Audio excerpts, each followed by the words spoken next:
Welcome back to Rooted in Style. For those of you new to the channel, my name is Melanie. In today's video, I want to test out these terracotta stakes. I haven't used them before, and I want to figure out a way to keep my large Aralia doing well while I go on my 30-day vacation. I don't know if this method will work, but I'm going to test it out. Have you guys used terracotta stakes in the past?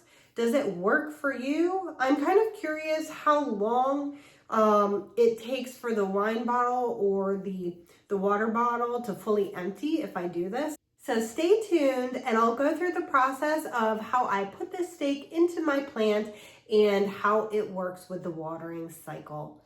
All right, folks, let's get to it. Before I do that, I want to show you guys why I really love this plant. It was hard to see from far away, but up close, you can see that the leaves are this like a dark green with this cool yellow line through them. And they come in like these 5 fingers. So the terracotta stake is basically exactly what it sounds like. It is a stake made out of terracotta, and it has this hole, which they say that water bottles and wine glasses fit really well into. You just fill those with water, not wine, and then you put that into the head of the stake, and that should keep everything moist.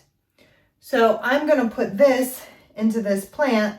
The thought is that the terracotta should, over time, leak the water into the soil using capillary action to keep the plant moist. Let's see if I can get you a little bit of a better camera angle so you can see how I put it into the soil. And let's hope that the roots aren't going to prevent me from doing this. I want the stake to be fairly close to the root system, but not on it. Let's see if this will work.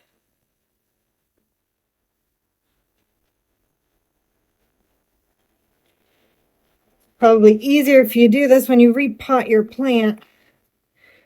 I don't know if you can see what I'm doing. I'm kind of just twisting it in. Not sure if this is a good way to do it or not.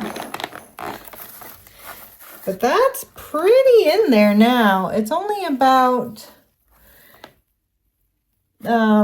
this much out of the soil. And it was a fairly long stake. It was 7 inches, I think. I don't know how much that is in centimeters. I can write it on the screen. But that's pretty good in there. So I'm going to try putting in a water bottle and see how this works. Because my plant definitely needs some water. If you can see, it is losing some leaves here. I've got 2 water bottles here. They look fairly similar in shape. But I'm going to see if one fits inside this better than the other.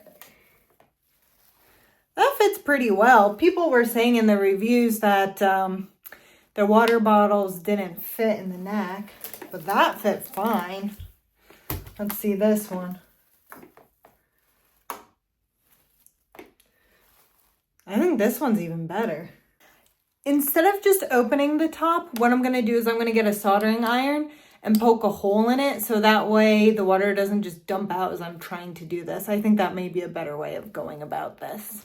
All right, y'all, I soldered a little hole in this, and so we'll try this. Is that water coming? Oh.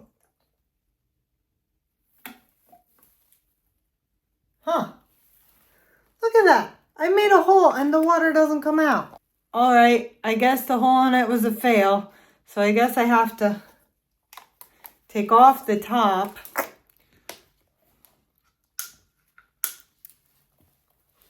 and just shove it in there. 3, 2.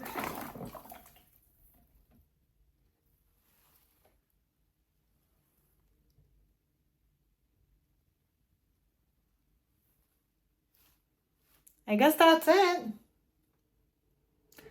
I'll take a marker and I'll mark this and I'll see what happens since I know this plant needed to be watered.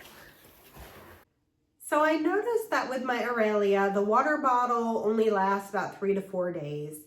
I don't think I was fully letting my plant dry out in between my waterings because I did get fungus gnats, so I had to use my systemic granules and all that.